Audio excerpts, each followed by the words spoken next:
অবশেষে সন্তান মুভির রিভিউ নিয়ে চলে এসেছি আমি। তা সন্তান মুভি, রাজদা তুমি মুভি তো ভালো বানাও মানছি, অনেকে কপি বলছে, আমি জানি না কপি কিনা, ঠিক আছে, আমি ওই মুভিটা দেখিনি, ঠিক আছে, তা আমি কপির প্রশ্নে আসছি না, কিন্তু তুমি মুভিটা কেমন বানিয়েছো আমি বলবো ফার্স্ট ক্লাস মুভি বানিয়েছো।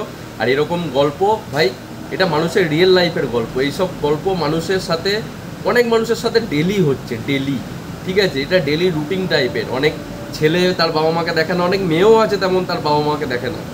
আর এগুলো নিয়ে কোনো একটা আইন অবশ্যই বানানো দরকার, যে কেন, যে কিনা ছোটোবেলা থেকে মানুষ করলো তাকেই ভাই তুই দেখছিস না বড় হয়ে, এই জিনিসগুলো একদম ঠিক না।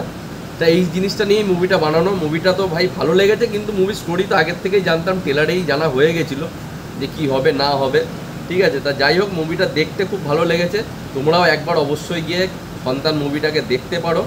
তা পারফরমেন্স তো শুভশ্রী গাঙ্গুলির ভালোই করেছে, আর মিঠুন চক্রবর্তী তো ভাই আছেই অ্যাক্টিংয়ের তরফ থেকে মহাগুরু। তা যাই হোক না কেন, মুভিটা আমার বেস্ট লেগেছে, ভালো লেগেছে, পছন্দ হয়েছে। তোমরাও গিয়ে দেখো, একবার অবশ্যই দেখো, বারবার দেখতে ইচ্ছা না করলেও। আর রাজদা, তোমাকে এইসব মুভি হিট করার জন্য সন্তান সন্তান সন্তান সন্তান করতে হবে না, আর এইসবও বলতে হবে না যে প্রমোশন ছাড়াই মুভি রিলিজ হয়ে যায়, তুমি তো তারপরে কতগুলো প্রমোশন করে নিলে। তা যাই হোক না কেন, আমি সেসব কথায় যাচ্ছি না, মানে বলে দিয়েও যাচ্ছি না, বাদ দাও ওসব কথা। অ্যাকচুয়ালি মুভিটা খুব ভালো, তোমরা কি মুভিটা দেখো, অবশ্যই দেখো সন্তান মুভিটাকে। আর নিচে কমেন্ট করে বলো তোমাদের কেমন লেগেছে সন্তান মুভিটা, তোমরা দেখে নিয়েছো না দেখার প্ল্যান করছো কি না, সেটা অবশ্যই কমেন্ট করে বলো।